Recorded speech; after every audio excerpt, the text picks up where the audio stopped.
Namaskar. Today we will discuss the landform features found by the sea waves. हम landform features की जो series पढ़ रहे हैं उसी के अंतर्गत सी वेव्स को आज पढ़ेंगे कि सी वेव्स के द्वारा क्या क्या लैंडफॉर्म फीचर्स बनते हैं. Today we will discuss the landform features created by the sea waves. जो समुद्री तरंगें हैं उसके द्वारा जो फीचर्स बनती है उसके बारे में हम पढ़ते हैं. What are the sea waves. Sea waves क्या हैं? Oscillatory motions of the surface oceanic water. Oscillatory motion of the oceanic water known as the sea wave. जब समुद्र के ऊपर का पानी कुछ बल्ज होकर के ऊपर नीचे इस तरह करके मूव करे, फ्लो करे, तो उसी को हम सी वेव्स कहते हैं. सी वेव्स क्या है? Movement of the oceanic surface creating crust and trough. Crust and trough, CREST, crust and trough. Movement of the oceanic water creating the crest and trough due to the wind. जब wind यानी कि हवा या पवन surface पे, ocean surface पे move करती है तो ओशनिक वाटर को कुछ इस तरह ओसिलेशन के फॉर्म में क्रिएट कर देती है और विंड के डायरेक्शंस को फॉलो करते हुए ये वेव मूव करते हैं. एक्चुअल वेव मूवमेंट्स में कोई चीज़ डिस्प्लेस नहीं होती. Nothing is displaced in the movements of the oceanic wave या सी वेव्स. जैसे फॉर एग्जांपल इसको हम ऐसे समझें, हमने एक रस्सी अपने हाथ में पकड़ ली और रस्सी को अगर हमने इस तरह से हिलाया तो क्या है कि एक बल्जिंग ऊपर नीचे इस तरह से बल्ज क्रिएट हुआ या क्रस्ट एंड ट्रफ क्रिएट हुआ. इसमें हमारे हाथ में एक रस्सी का तो टुकड़ा है, लेकिन ये वेव जो है इस तरह से मूव की. कोई चीज़ डिस्प्लेस या रिप्लेस या कहीं पे गई नहीं, वनली जो है एनर्जी या फोर्स जो है मूव की. इसको ऐसे समझें. अब ये एनर्जी या फोर्स क्यों मूव की? Due to the friction of the winds over the oceanic या sea surface. Due to the friction of the winds over the oceanic surface. ये मूवमेंट्स क्यों होता है? जब विंड का फ्रिक्शन, हवाओं का, पवन का फ्रिक्शन, यानी कि वो फ्रिक्शन करती है, यानी उसको ढकेल करके, यानी कि जो शेयरिंग फोर्स क्रिएट करके उसको ऐसे आगे की तरफ पुश करती है, तो ये विंड्स का मोमेंट्स होता है. तो ये सी वेव का मोमेंट्स होता है. ये हमारा जो है क्रेस्ट कहलाता है. ये क्रेस्ट कहलाता है. This is trough, this is trough. ये जो है हमारा यहाँ से यहाँ तक की ये कहलाती है वेवलेंथ. ये हिस्सा जो है हमारा यहाँ से लेकर के क्या कहलाता है? ये जो है वेव का हाइट या डेप्थ. वेव की जो है हाइट या डेप्थ, ये जो हिस्सा है. तो सी वेव के द्वारा जो भी फीचर्स बनते हैं लैंड सरफेस पे, उसके बारे में हम बातें करते हैं. दीज फीचर्स फॉर्म्ड या क्रिएटेड अलोंग द कोस्ट. ये फीचर्स जो है कोस्ट के आसपास ही बनते हैं मोस्टली, यानी कि कोस्ट के पास ही जो फीचर्स बनता है सी वेव के द्वारा, वो या तो इरोजनल हो सकता है या तो कहाँ पे बनेगा? ये कोस्ट लाइन.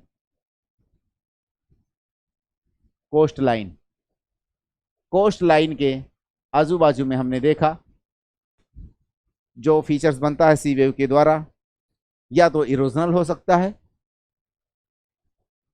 अपर्दन या निक्षेपण, इरोजनल या डिपोजिशनल. ये सी वेव ट्रांसपोर्टेशन का भी काम करती है. अब इसी के बारे में आज हम डिटेल में पढ़ते हैं. इसमें प्रोसेसेस क्या क्या हैं? सी वेव के प्रोसेस के बारे में बात करें. What are the processes that involve in shattering the land surface, the rock block found in the coastal areas. तो इसमें क्या है, नंबर एक पे एब्रेजन, नंबर दो पे एट्रिशन, नंबर तीन पे हाइड्रोलिक एक्शन। नंबर एक पे एब्रेजन,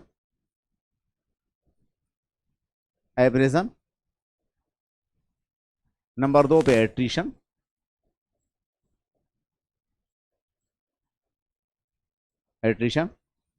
नंबर तीन पे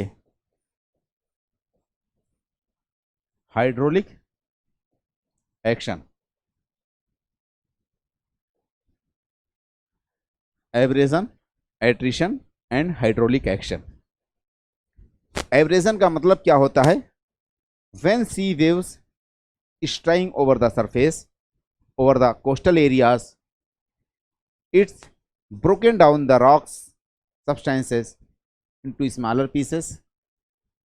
जब ये सी वेव्स किसी भी कोस्ट पे स्ट्राइक करते हैं तो उसको तोड़ करके, उसको निकाल करके अपनी तरफ खींच ले जाते हैं। कभी कभी ये सी वेव जब बहती है तो जो कोस्टल एरियाज में जो नीचे वाला सरफेस होता है उसको फर्दर जो है डिप्रेशन क्रिएट करती है या उसको स्मूथ कर देती है, तो उसको हम एब्रेजन कहेंगे।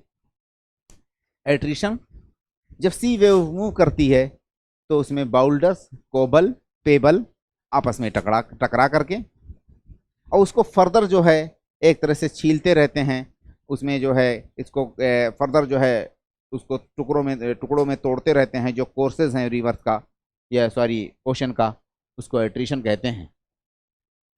हाइड्रोलिक एक्शन, जब सी वेव स्ट्राइक करती है कोस्टल एरियाज में तो कहीं पे अगर थोड़ा सा इनलेट है, इनलेट का मतलब कि गैप, तो उस गैप में ये बाहर से आकर के स्ट्राइक करेगी तो उसमें एयर जो है ट्रैप हो जाएगा।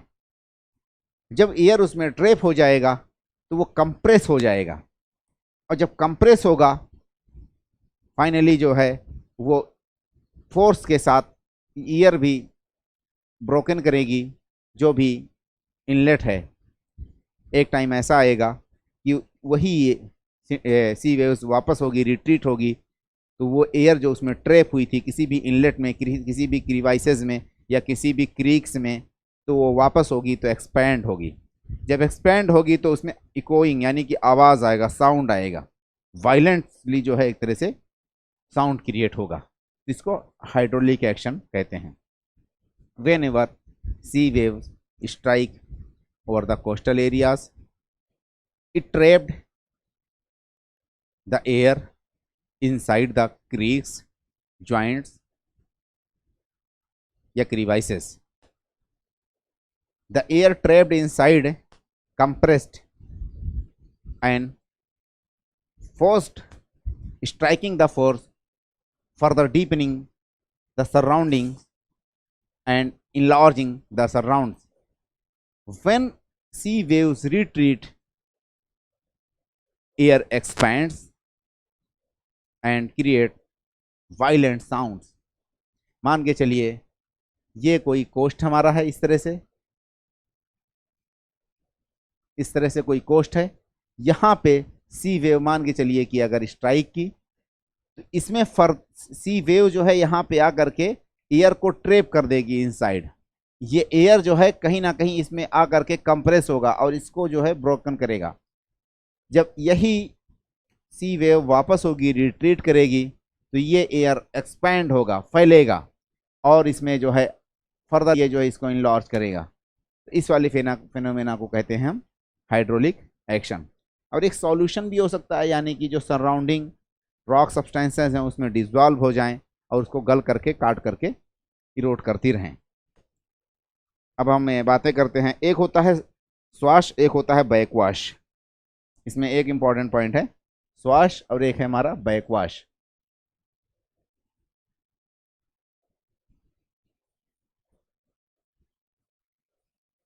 स्वाश, backwash, swash as well as the backwash. Swash क्या होता है,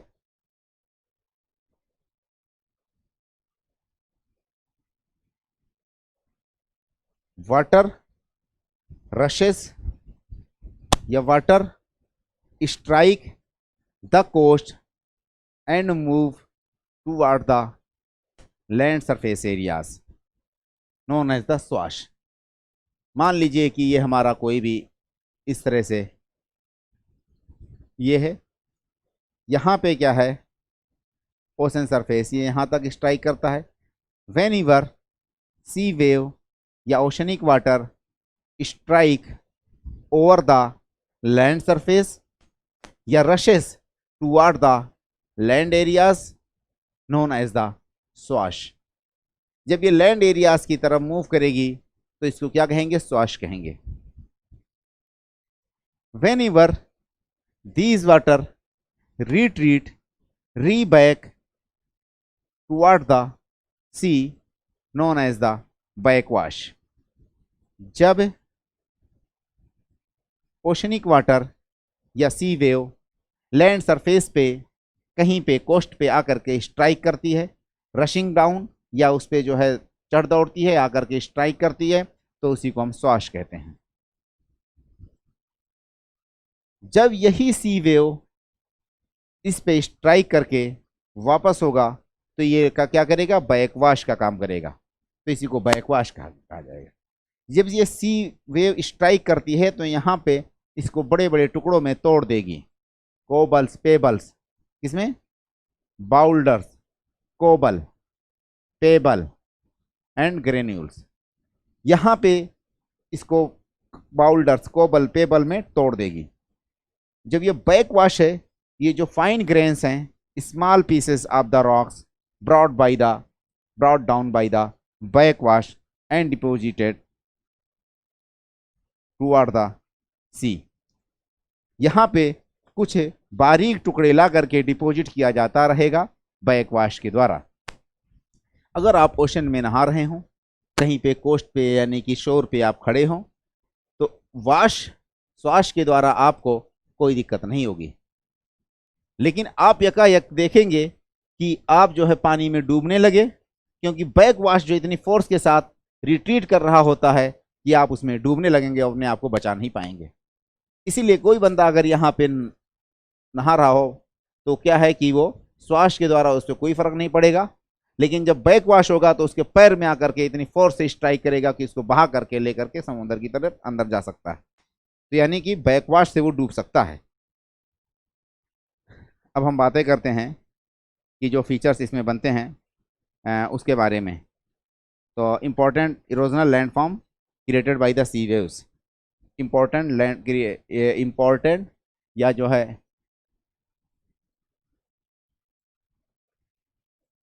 erosional landform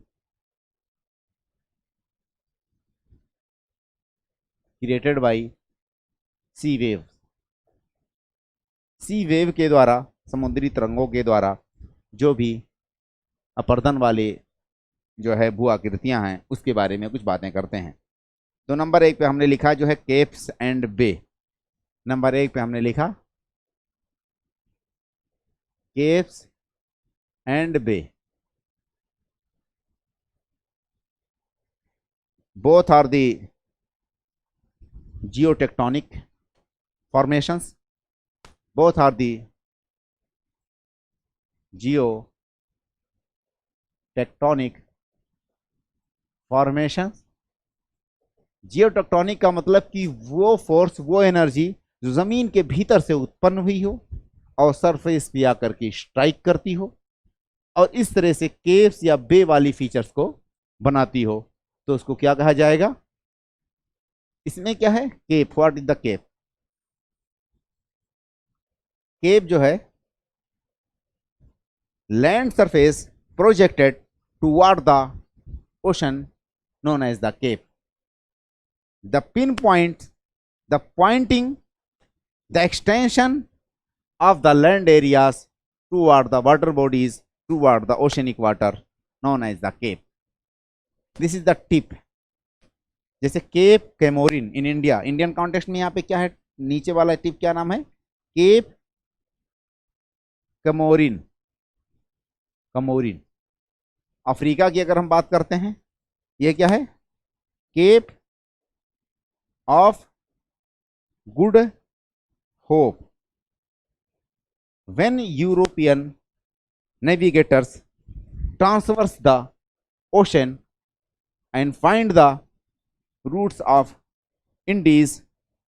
This particular place create a hope among these navigators.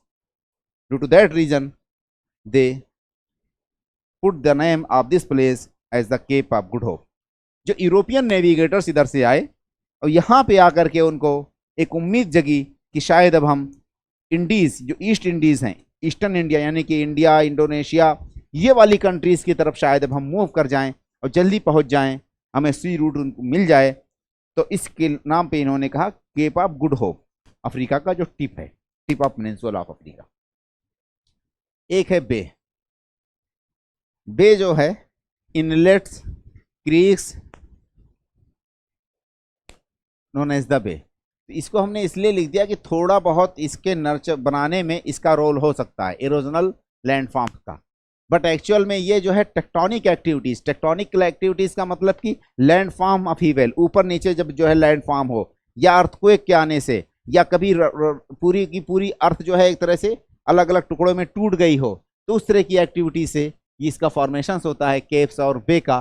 तो इसलिए ये जियो टेक्टोनिक एक्टिविटीज़ का एक फीचर्स है, इसलिए इरोजनल लैंडफॉर्म्स में बस हम जस्ट जानने के लिए हमने लिख दिया, ज़रूरी नहीं है कि इसको मेंशन किया जाए, क्योंकि इरोजनल में इसका थोड़ा सा यहाँ से इरोड हो करके, यहाँ से इरोड हो करके थोड़ा बहुत इसकी रूपरेखा बदल सकती है, बट एक्चुअल में इसका फॉर्मेशन टेक्टोनिक एक्टिविटीज़ की वजह से हुआ, जैसे अर्थक्वेक वगैरह हुआ, या लैंडफॉर्म जो है मूवमेंट यानी प्लेट मूवमेंट्स के कारण हुआ।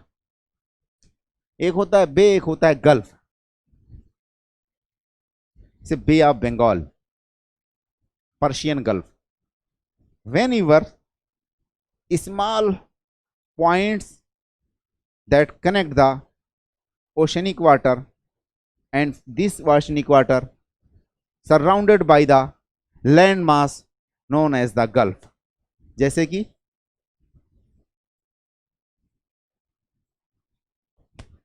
the oceanic water is surrounded by the land mass, these are the land masses, this is the Persian Gulf, this is the Persian Gulf, this is also a tectonic features, tectonic movements के कारण ये दोनों हिस्से जो है आपस में जुड़े थे, अलग हो गए। और a small inlets that connecting the main ocean या main sea to the this gulf, that is Arabian Sea. तो एक स्मॉल एक चैनल हो या इनलेट हो जो इसको जोड़ता हो, और ये एक ऐसा सा कोई भी इनलेट बन जाए जिसमें वाटर हो ओशन का, और वो चारों तरफ से लैंड सरफेस से एरिया से घिरा हुआ हो, और इसका भी फॉर्मेशन टेक्टोनिक एक्टिविटीज से होता है, तो इसको हम क्या कहते हैं, गल्फ कहते हैं। अब सवाल है कि बे क्या है। Whenever water bodies surrounded by the land masses from 2 or 3 sides, but majority of its space connected with the main oceanic water, that known as the bay. जब कोई भी ओशन स्मॉल जो है water body जो कि land mass से surrounded हो, लेकिन उसका ज़्यादा हिस्सा ओशन सरफेस से, ओशन से जुड़ा हुआ हो, तो उसको बे कहते हैं, जैसे बे ऑफ बंगाल। अब देखिए इंडियन कॉन्टेक्स्ट में सारा का सारा यहाँ पे बे ऑफ बंगाल है, तो ये लैंड मास से चारों, इसके 2 या 3 साइड से लैंड मास है, और मेजॉरिटी हिस्सा इसका जो है उससे जुड़ा हुआ है, किससे, इंडियन ओशन से, तो इसके लिए इसको बे कहते हैं। अब हम आ जाते हैं, ये दोनों फीचर्स इसके इरोजनल फीचर्स के अंतर्गत नहीं आते हैं, मामूली था, हल्का सा इसमें चेंजिंग आ सकता है। अब एक्चुअल फीचर्स की बात करते हैं जो इसके द्वारा फॉर्मेशन होता है। तो नंबर 1 पे जो है हमारा सी क्लिफ, ये हमने समझने के लिए चीज़ें यहाँ पे डाल दी थी। तो erosional landform features created by the sea waves जो है नंबर 1 पे sea cliff, sea cliff, sea cliff की अगर हम बातें करते हैं तो सी क्लिफ की बात जो है ये समुद्र भिरगु, इसको कहते हैं समुद्र भिरगु। Steep rock faced the adjoining coast known as the sea cliff. What is the sea cliff? Steep rock facing the sea waters sea waters known as the cliff. Whenever suppose that हमने एक features create किया,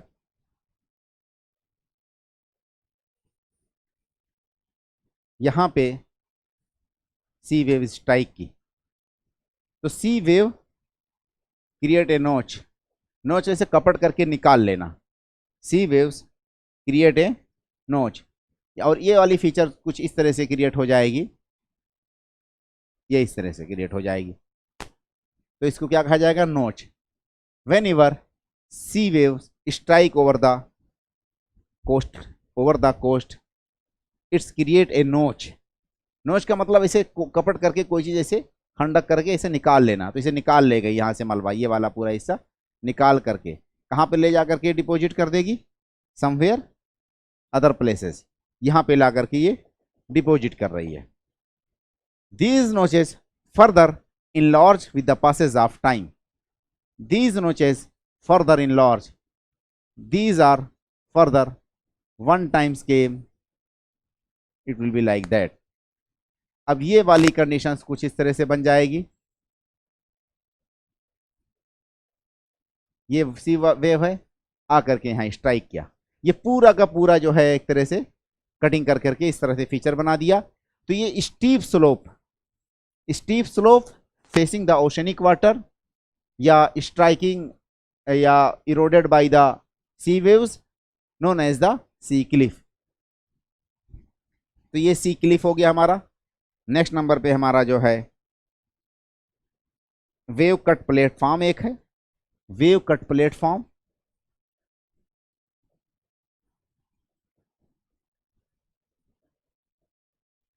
wave cut platform की अगर हम बात करते हैं तो वेव कट प्लेटफॉर्म जो है, अगर यही वेव इस पे स्ट्राइक करे, उसके बाद ये जो है एक टाइम आएगा ये फर्दर कट होगा, एक टाइम आएगा ये फर्दर कट होगा, तो इसी तरह से ये हिस्सा कट करके अलग हो जाएगा. तो ये इस तरह से कुछ इस तरह से बन जाए.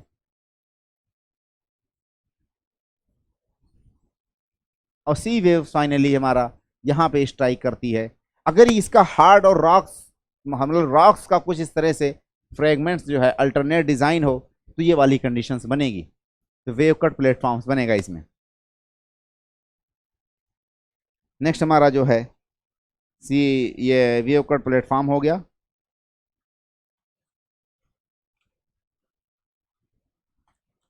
अगला हमारा जो है cave, arch and stack.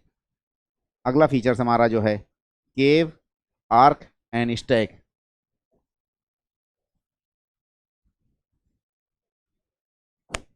Number third हमारा जो है cave, arch and stack. Cave, arch and stack.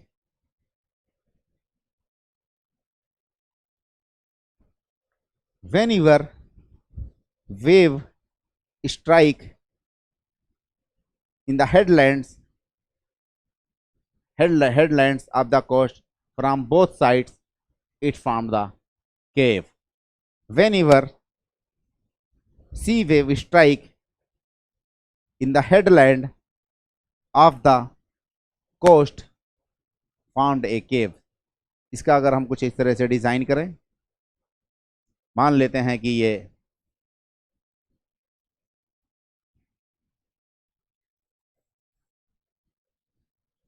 यहां पे सपोज दैट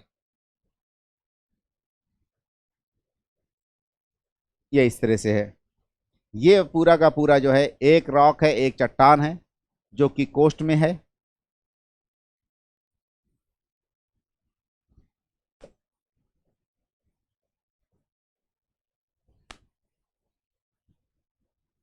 सी वेव्स जो है आ करके स्ट्राइक कर रहा है यहाँ पे, इसकी एक टुकड़ी आ करके यहाँ पे कुछ इस तरह से आ करके इधर स्ट्राइक करके इसको जो है काट रहा है, इसको आकर के कुछ इस तरह से इसको काट करके अलग कर रहा है. यहाँ पे फिर अलग आकर के कुछ जो है एक वेव का जो है वेव आकर के यहाँ स्ट्राइक कर रहा है. तो एक तो इस साइड से और एक दूसरे साइड से आकर के दोनों साइड से रेगुलर अगर स्ट्राइक करता रहे, तो इस तरह से केव का मतलब इस तरह से थोड़ा सा ये कोनिकल यानी कि इस तरह से शेप बन जाएगा कि कोई यहाँ पे बैठ सकता हो, तो ये केव लाइक कंडीशन बनाएगी।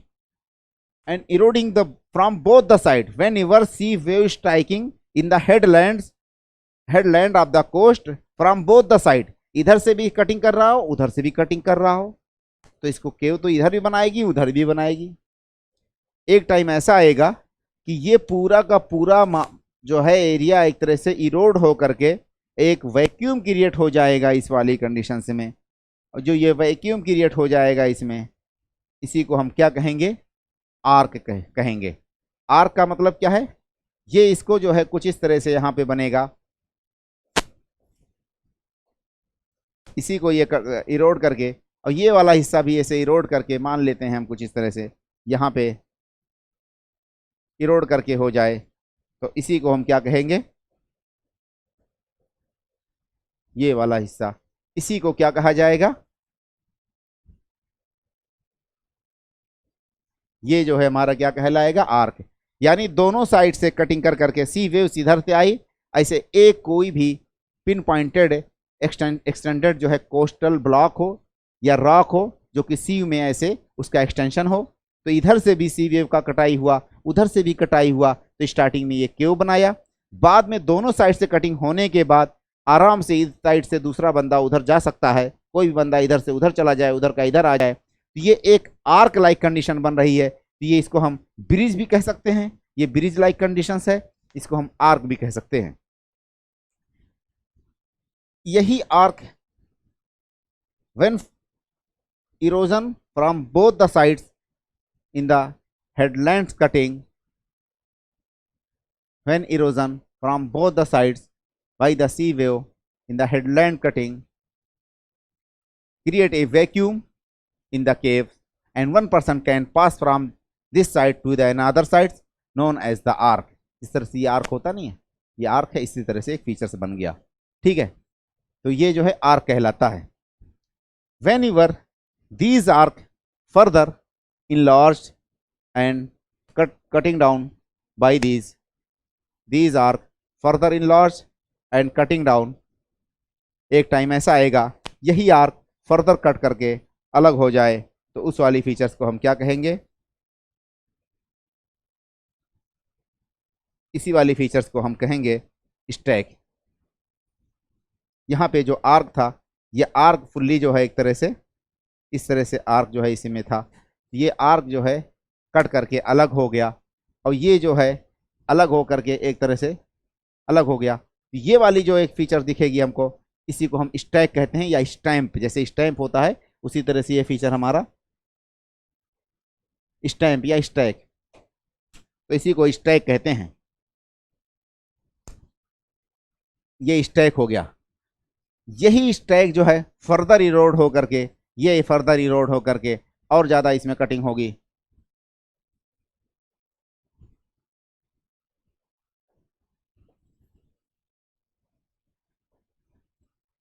एक टाइम ऐसा आएगा ये स्टैक ऐसे थोड़ा सा ऐसे हाइट में रहेगा, और सी वेव्स का जो एक्सटेंशन हमारा कहाँ तक है, ये वाटर आकर के ये वाटर आकर के यहाँ पे स्ट्राइक करता रहेगा।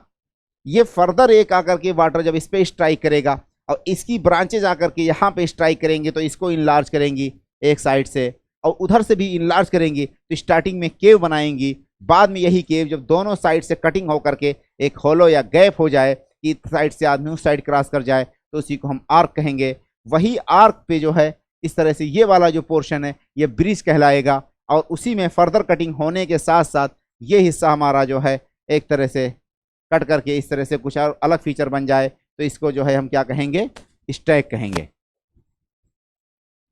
The remaining standing pillar like features, ठीक है, after cutting down the bridge of the arch known as the stack.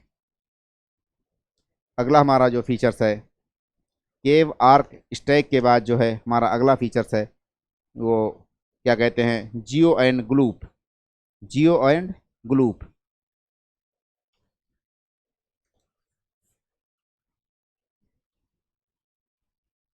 अगला हमारा जो है जियो एंड ग्लूप है।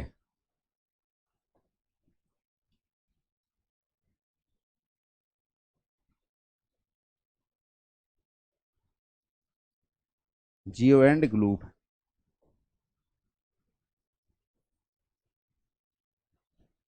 नेक्स्ट हमारा जो है geo and gloup. Geo and gloup. whenever sea wave strike in the coastal areas, the air trapped in the inlets, crevices या creeks या bays and further shaften या further eroding the rocks towards land surface, somewhere it's create a shaft। जब air strike करती है, मान लेते हैं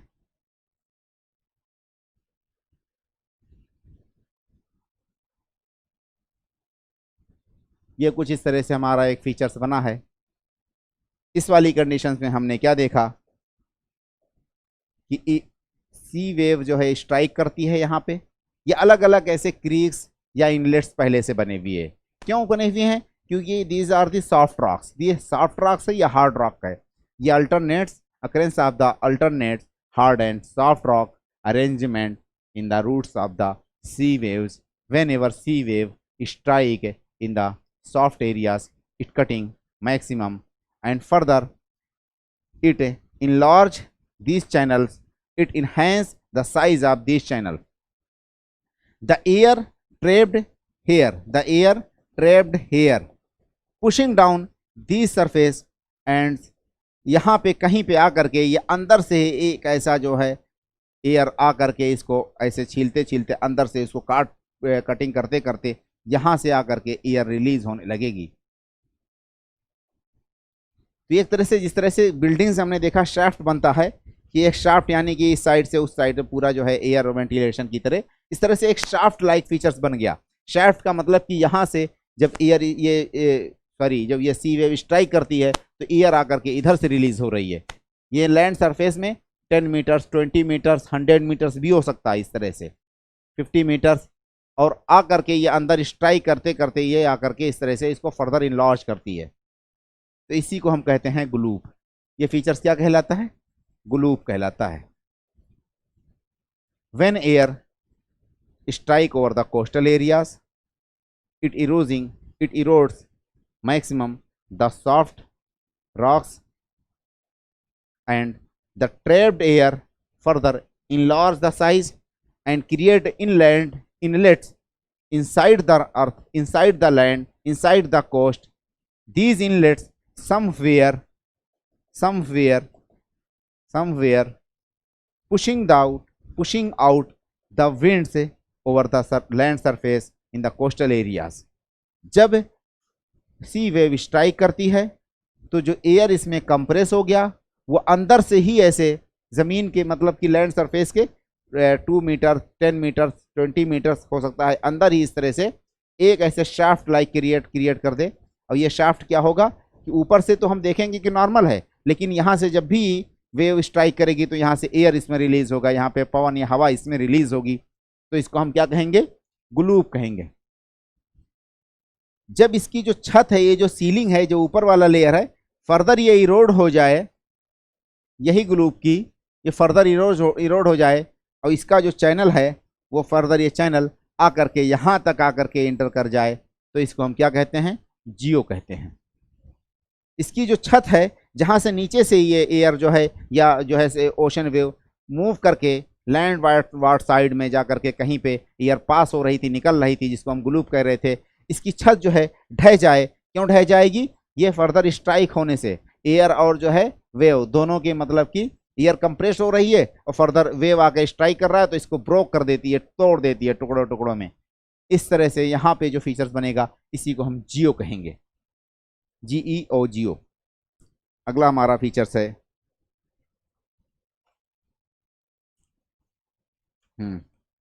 depositional landform features. Depositional landform features. अब हम बातें करते हैं, इरोजनल का हमारा एंड हो गया, अब depositional landform features. Number B वाला पार्ट हमारा है डिपोजिशनल फीचर्स या land form features created by the sea waves. Sea wave के द्वारा जो डिपोजिशनल फीचर्स हैं उसके बारे में अगर हम बातें करते हैं पहले नंबर पे, तो नंबर 1 पे यहाँ पे किया है बीच है, सी बीच। अगर हम बीच के बारे में बात करते हैं, नंबर 1 पे हमारी क्या है, ये beaches, beach.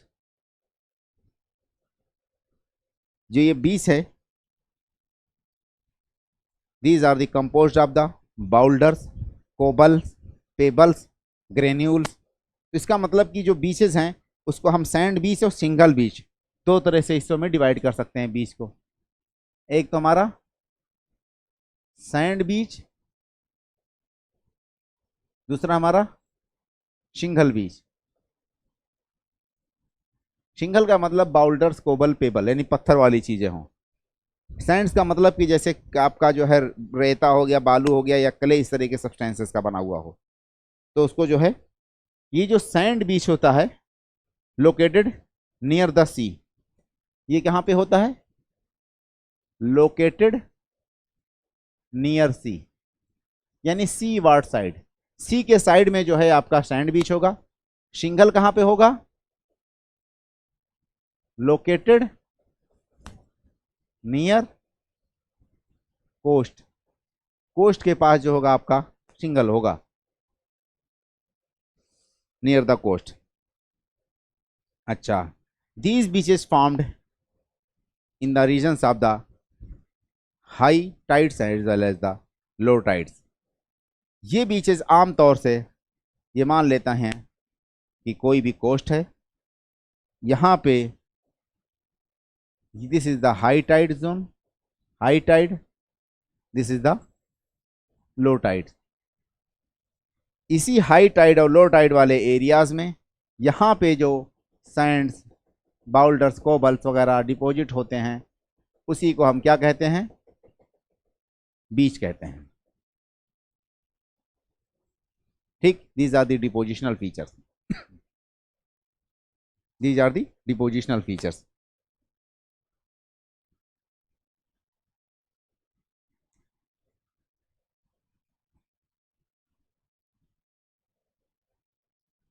How beaches forms, सवाल ये है कि बीचेस कैसे फॉर्म होते हैं, बीच का मतलब फॉर्मेशंस कैसे होता है।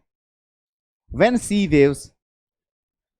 Waves moves along the coast obliquely and depositing this material over the coast, या in between the high tide and low tide zones, they formed the beaches। इसको अगर हम कुछ इस तरह से डिजाइन करें, whenever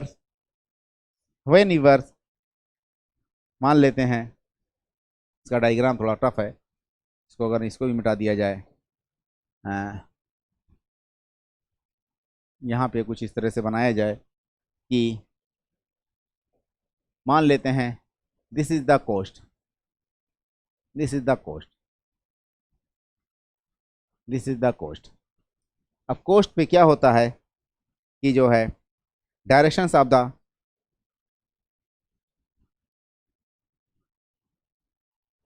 ये मान लीजिए जो है डायरेक्शन है वेव्स का, यानी वेव्स, तो ये कोस्ट इधर है, ये सारा का सारा कोस्ट वाला हिस्सा है, ये ओशनिक वाटर्स है। इसमें जो सी वेव्स है वो कुछ ऑब्लिक डायरेक्शंस में इसके मूव करती है। ऑब्लिक डायरेक्शंस का मतलब कि इस तरह से सी वेव आ रही है, इस तरह से, इसके इस वाली लाइन के ऑब्लिक है, दिस इज द ऑब्लिक, ठीक है। और विंड्स का डायरेक्शन कुछ इस तरह से है, मान लेते हैं हम विंड्स के डायरेक्शंस को फॉलो करते हुए ये इस तरह से, और ये वेव बन रहा है। वेव कैसे, ऐसे ऐसे ऐसे ऐसे, इसके क्या है, ऑब्लिक में। When ever sea wave move along the coast obliquely, these sea waves deposited such materials over the coast। कहाँ पे डिपोजिट करती रहेगी, यहाँ पे ला करके, ऐसे यहाँ पे ला करके डिपोजिट करेगी, इसी को हम क्या कहेंगे। अब सी वेव तो इस तरह से भी आगे स्ट्राइक कर सकती थी, लेकिन कहीं पर अगर इस तरह से अगर ऐसे स्ट्राइक करेगी तो बहा भी ले जाएगी अपने साथ, तो थोड़ा ये तिरछी यानी स्ट्राइकिंग होता है अगर इसका, तो इस वजह से यहाँ पे ला करके डिपॉजिट होगा, तो इसी को हम बीच कहते हैं। जैसे मरीना बीच चेन्नई में। ये हमारा जो है ऑब्लिक वेव हो गया, यहाँ हम लिख सकते हैं these are the oblique wave. ये जो है इसके यानी कोस्ट के ऑब्लिक में है। नेक्स्ट हमारा जो है बीचेस के बाद जो है, हाँ अगला हमारा जो है spit, bar, tombolo. Spit, bar and tombolo. Spit, bar and hook. Spit, sorry, number 1 पे हमारा जो है बीचेस था, these are the depositional features. Number 2 पे हमारा जो है स्पिट है, स्पिट एंड स्पिट के बाद हमारा जो है हुक है, हुक, हुक है, हुक के बाद हमारा जो है बार है, बार के बाद हमारा टोम्बोलो। ये फीचर्स इसके बारे में बात करें। जो ये स्पिट है मतलब कि material piled up in a ridge या embankment of the shingle forming a tongue or spit, one end attached to the land, another is extended and hanging over the and projected into the sea। इसमें हम पहले लेते हैं spit के बारे में बात करते हैं। मटेरियल या shingles, mainly shingles, shingles means boulders, cobble type चीजें, ग्रेन्यूल्स या ग्रेवल्स टाइप चीजें। स्पिट्स, स्पिट ये है सही spelling, spits. whenever shingles deposited in a ridge like features, one end is attached to the coast and another is projected toward the sea, known as the spit, known as the spit। Spit की अगर हमें कुछ diagram समझने की कोशिश करें तो इसका जो है फीचर्स इस तरह से कुछ बनेगा।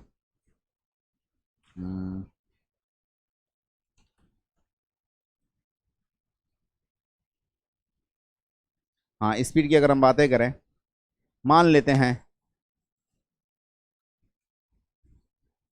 ये हमने एक फीचर्स बनाया कोस्ट का।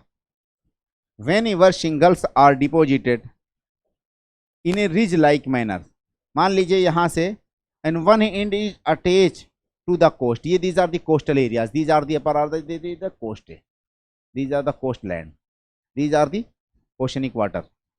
One end is attached to the coast, to the land, another is projected toward the ocean, known as the spit, known as the spit। when these spit turned, when these spit turned due to the oblique movements of the sea waves, known as the hook। जिस तरह से hook होता नहीं फंसाने वाला कोई, इस वाली कंडीशन में मान ले हम इसको यहां बना देते हैं। सपोज दैट यहां पे ये बन नहीं पाया सही। यही स्पीड अगर कुछ एक साइड ऐसा रिज क्रिएट हो कि ये टर्न हो जाए, क्यों टर्न हो जाए, इसी को क्या कहा जाएगा, आपका हुक कहा जाएगा। Whenever shingles are deposited in such a manner, they create a ridge, these ridges are turned due to the oblique movement of the sea waves। जब यही हुक, यही स्पीड टर्न हो जाएं, क्यों, क्योंकि ये जो सी वेव से मान के चलिए इसका डायरेक्शन तो ये है, लेकिन वेव कैसे मूव करती है, ऐसे ऐसे मूव कर रही है, तो इस तरह से ऐसे ला करके यहाँ पे डिपॉजिट करते जाएगी। अगर ऐसे मूव करेगी तो ऐसे साइड में डिपॉजिट करते करते इस वाली फीचर्स को क्रिएट करेगी, तो इसको क्या कहा जाएगा, हुक कहा जाएगा। when bars created, yes, these ridges created in the mouth of the river, known as the bars।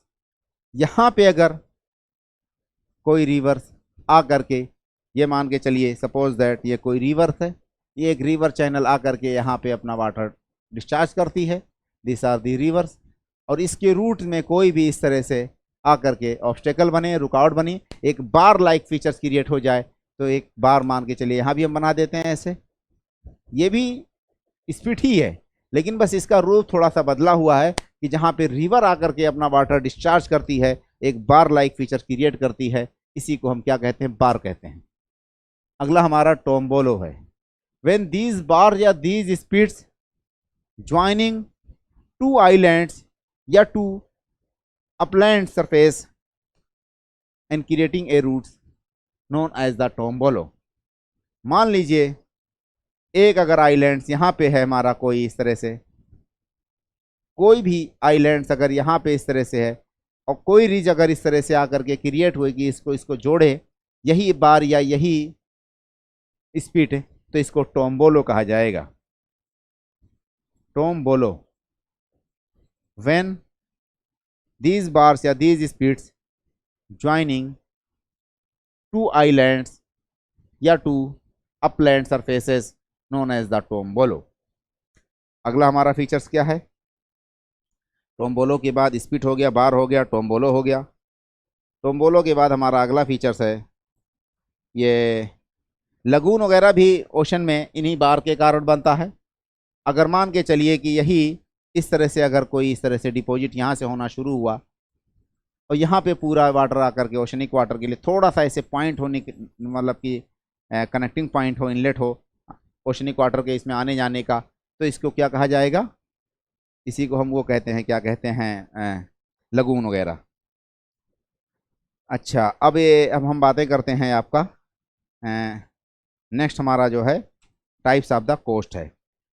Type of the coast, ये इससे रिलेटेड नहीं है, इरोजनल और डिपोजिशनल फीचर से संबंधित नहीं है, लेकिन हम सी के बारे में बातें कर रहे हैं, तो कुछ इंपॉर्टेंट टॉपिक्स हैं, उसको भी हम इसी में एक तरह से डिस्कस कर लेते हैं। तो let us start the types of the coast line. Types of the coast, coast line.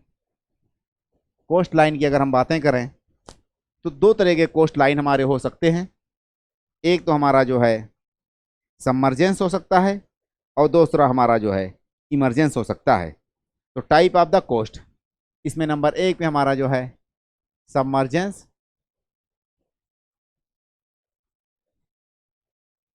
Submergence का मतलब कि जो कोस्टल एरियाज हैं उसकी हाइट घट गई हो और वो डूब गया हो। एक कंडीशन तो ये हो सकती है। When sinking of the land और राइज ऑफ द सी, क्या है? सिंकिंग या डिप्रेसिंग डाउन या subsiding the land, sinking of the land या सबसाइडिंग ऑफ द लैंड या कोस्ट, एक तो ये कंडीशन हो सकती है। और uprising of the sea, that is the submergence coast. मान लीजिए एक नेचुरल कंडीशंस ऐसे कुछ थी, ओशनिक वाटर सपोज दैट यहाँ से कुछ यहाँ करके ऐसे अटैच होता था, हमने क्या कहा, सबसिडेंस ऑफ द लैंड, यानी ये एरिया जो है हमारा सबसाइड हो गया, ये सबसाइड हो गया, तो अब कंडीशंस कहाँ पे आ गई, ये यहाँ पे कुछ आ जाएगा। मान लीजिए दूसरा कंडीशंस ये हो सकती है, और ये ओशनिक वाटर क्या है, यहाँ तक आ जाएगा। फिर दूसरी कंडीशंस क्या हो सकती है, अपराइजिंग ऑफ द सी, ये सी जो है आइस मेल्ट के कारण या किसी के कारण से, या इसका जो है ये बेड है ये अपलिफ्ट हो जाए, तो ये पानी ऑटोमेटिक गश करके इसके यहाँ तक आ जाएगा, तो इसको क्या कहा जाएगा, submergence of the coast. Finally ये कोस्ट जो है एक तरह से डूब जा रहा है। Drowning of the coast in the oceanic waters known as the submergence coast. Submergence coast में नंबर 1 पे हमारा क्या है, रिया कोस्ट है। नंबर 1 पे हमारा इसमें क्या है, रिया कोस्ट है। सबमर्जेंस कोस्ट में हमारा जो है नंबर 1 पे क्या है, रिया कोस्ट है।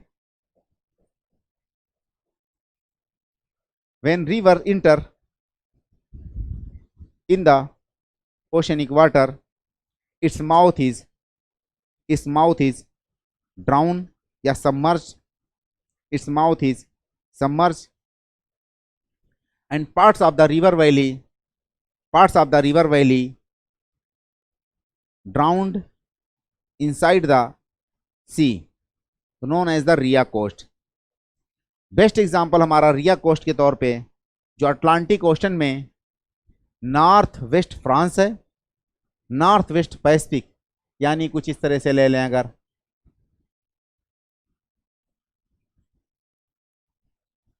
These are the Atlantic oceans. ये हमारा जो है स्पेन है, ये हमारा फ्रांस है। तो north west France, north west, these are the Ria coast. Best example Ria coast का क्या है हमारा, यही है। The rise of the sea level are submerge are drown lower parts of the river mouth या river valley. Next हमारा जो है, ये जो रिवर इसमें एक तरह से इंटर करती है, तो उसके दोनों साइड्स में एक तरह रिज क्रिएट रहेंगे। रिज का मतलब थोड़ा ऊंचे उठा हुआ हिस्सा जो होता है, जो हम बैंक कहते हैं, वो रहेगा ही रहेगा, ओशन में प्रॉपर ऐसे दिखेगा। अगला हमारा जो है एफजोर्ड या फियोर्ड कोस्ट है। ये जो रिवर का कोई भी होगा तो वो वी शेप वैली ही बनाएगी। जो ये आपका फियोर्ड कोस्ट है, फियोर्ड कोस्ट लाइन है, ये बाय द रिवर वैली, ये क्या हमारा रिवर वैली वाला है। यानी rivers enter in the ocean, its mouth is submerged and flow in a channel that make a V shape valley. While fjord ये किसके द्वारा बनता है, this found by the created by the glacier. Glacier, when glacier enter या movements of the ice flow in a channel and enter in the ocean, they formed a U-shape valley, U-shape valley। तो glacier के द्वारा जो coast बनता है, ठीक है, उसको हम फ्योर्ड कहते हैं। मान लीजिए कि ये इस तरह से, these are the fjords, ठीक है। अब फ्योर्ड्स में क्या है, ये यू शेप वैली है, यहाँ तक आकर के ग्लेशियर फ्लो कर रहा था, यहाँ ग्लेशियर फ्लो किया, यहाँ पे आकर ग्लेशियर फ्लो कर रहा था। तो दीज आर दी फ्योर्ड्स। फ्योर्ड्स वाली अगर एग्जांपल हम देख लेते हैं तो ये नॉर्वे, चिली और अलास्का इसके बेस्ट एग्जांपल हैं। अगला हमारा जो है डालमेशियन कोस्ट है। डालमेशियन कोस्ट का मतलब क्या होता है, longitudinal coast where mountains run parallel to the coast. Next हमारा डालमेशियन कोस्ट है। डालमेशियन कोस्ट का मतलब क्या होता है कि लॉन्गिट्यूडनल डालमेशियन कोस्ट मतलब होता है longitudinal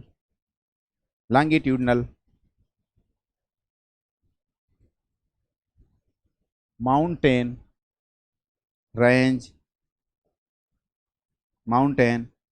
range parallel to the coast line या कोस्ट। जब माउंटेन रेंज कोस्ट के पैरेलल हो और ये माउंटेन का कुछ रेंज ओशन में सबमर्ज हो जाए, तो जो फीचर्स बनाएगी उसी को डालमेशियन कोस्ट कहते हैं। इसका बेस्ट एग्जांपल आपका Andes and Rocky mountains north America और साउथ अमेरिका वाला है।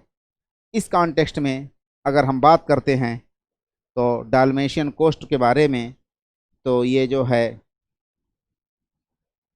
यूगोस्लाविया में एड्रियाटिक सी है, वहाँ पे डालमेशिया के नाम पे एक कोस्ट है, उसी के नाम पे इसका नाम रखा गया। तो एक तरह से इसमें बहुत सारे नैरो जो है चैनल भी बन जाते हैं। इसको अगर हम इस तरह से समझने की कोशिश करें, कुछ मान लीजिए इंडियन कॉन्टेक्स्ट में भी बातें कर सकते हैं। Suppose that this is the India, this is the India,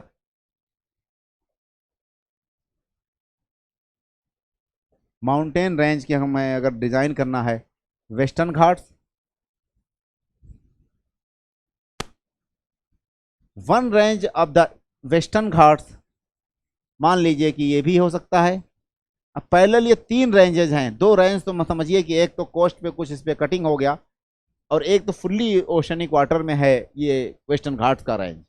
शायद ये तीन रेंजेज हैं। These are three ranges of the Western Ghat that move parallel to the coast. यहाँ पे क्या होता है, इस वाली कंडीशंस में जो ये डाल्मेशियन कोस्ट होता है, इसी में ये वाटर जो है ओशन का आ करके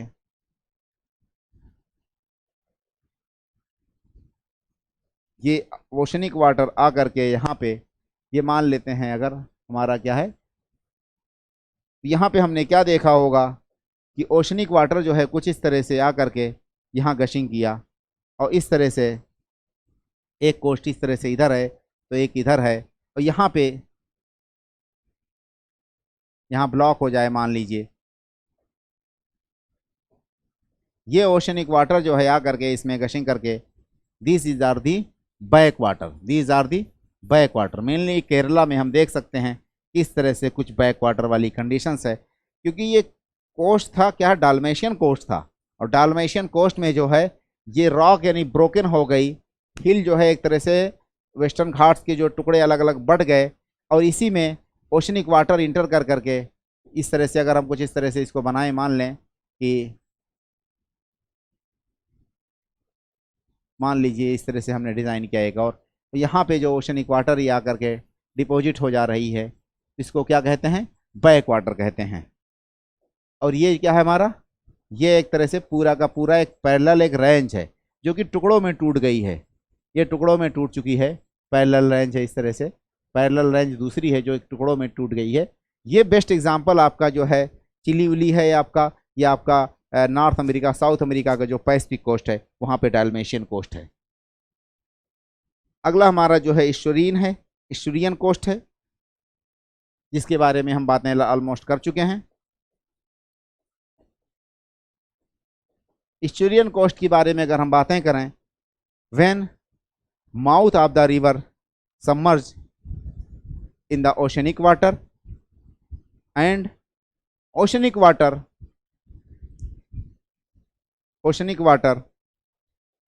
surged या enter in the mouth of the rivers and make a funnel shape of the river mouth। जब ओशनिक वाटर रिवर को इस तरह से कटाई करे उसके माउथ को, कि वहां से जो भी मलबल आए उसको काट करके छाट करके उसके माउथ को फर्दर ब्रॉडन कर दे और एक फनल शेप इस तरह से गोभी या इस तरह से फनल शेप यानी कि भट्टी की इस तरह से आकार का उसका माउथ होने हो जाए, तो इसको श्रीज कहते हैं। इस्टुरीज में बेस्ट एग्जांपल आपका इससे थेम्स रिवर है, लंदन जहाँ पे लोकेटेड है वो इस्टुरीज बनाती है। हमारा इल्ब रिवर जो कि हैम्बर्ग है उस पर जो है लोकेटेड है, ये इस्टुरीज बनाती है। दूसरा हमारा जो है रियो डी ला प्लाटा यानी कि ब्यूनस एयर्स जो है इसी पे लोकेटेड है, ब्यूनस एयर्स।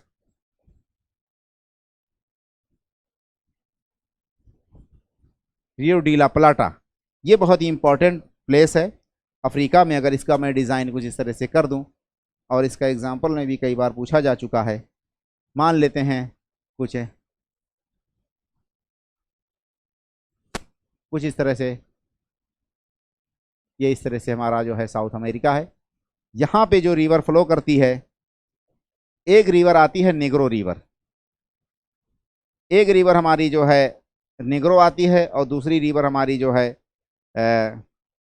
यूरोग्वाय पैराग्वाय, यूरोग्वाय पैराग्वाय और निग्रो आकर के फाइनली मिल करके यहाँ पे एक बहुत ज़्यादा इस तरह से कटिंग होती है। तो इसको क्या कहा जाता है, यहीं पे ब्यूनस एयर्स एक सिटी है, तो इसको क्या कहा जाता है जो कि कैपिटल है, ये इसको क्या कहा जाता है, ये हमारा इस्टोरीज बनाती है। तो यूरोग्वाय पैराग्वाय एंड नेग्रो रिवर ये तीनों मिल करके हमारा यहाँ पे फ्लो करती हैं।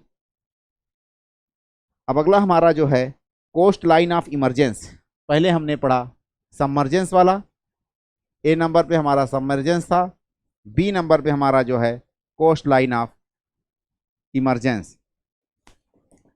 इमरजेंस का मतलब क्या होता है, upliftment of the land form या लैंड एरियाज या कोस्टल एरियाज। तो इस वाली कंडीशंस में हमारा क्या हो जाएगा कि emergence of the coastal belt या subsiding of the oceanic water, subsiding of the oceanic water या अपसाइडिंग ऑफ द या upliftment of the land areas या कोस्टल एरियाज। जब लैंड एरियाज या तो अपलिफ्ट हो जाएं या तो जो है ओशनिक वाटर जो है सबसाइड हो जाए, तो इसको क्या कहा जाएगा, इमरजेंस कहा जाएगा, जैसे इसी के अपोजिट है।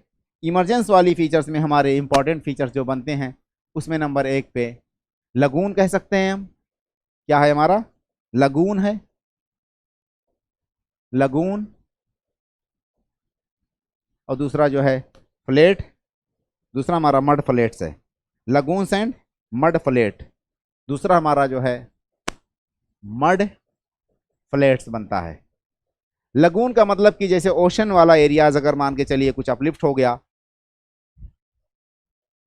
या ये सॉरी क्या कर रहा हूँ, ये लैंड वाला एरिया अगर अपलिफ्ट हो जाए तो उसमें लगून बनेगा। दूसरा वाला कंडीशन हमारा क्या है कि मड फ्लैट बनता है। मान लीजिए कि ये इंडिया है, सॉरी ये गलत मैप बन गया। मान लेते हैं हम ये जो है हमारा ये कुछ इंडिया है, यहाँ पे ऐसे बहुत सारे आइलैंड्स थे, बहुत सारे यहाँ पे क्या थे? आइलैंड्स थे, बहुत सारे आइलैंड्स थे ऐसे। These islands, collections of the islands known as the Salsette island before 600 years from today. यानी कि 1500 जब ये इस क्या कहते हैं पुर्तगालीज इंडिया में आए तो उस टाइम ये सियालसेट आइलैंड्स कहलाता था। दीज सियालसेट आइलैंड्स यहाँ पे मड आकर के ओशनिक वाटर कुछ इस तरह से आकर के फ्लो किया। ओशनिक वाटर मान के चलिए ये इस तरह से इसका डायरेक्शन है, और ला करके यहाँ पे मड आकर के डिपॉजिट कर दिया। यहाँ पे मड ला करके डिपॉजिट कर दिया ओशनिक वाटर, सपोज दैट इसमें यहाँ पे ये क्या है? These are the muddy muds, these are the muds, these are the muds. और पूरे के पूरे एक तरह से एक बड़े आकार का रूप ले लिया ये, और इसको कोस्ट से ज्वाइंट भी कर दिया इस तरह से। तो इसको क्या कहा जाता है? मड फ्लेट कहा जाता है।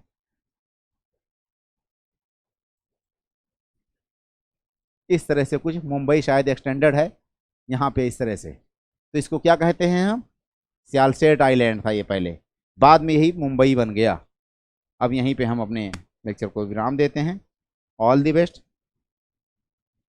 Okay bye.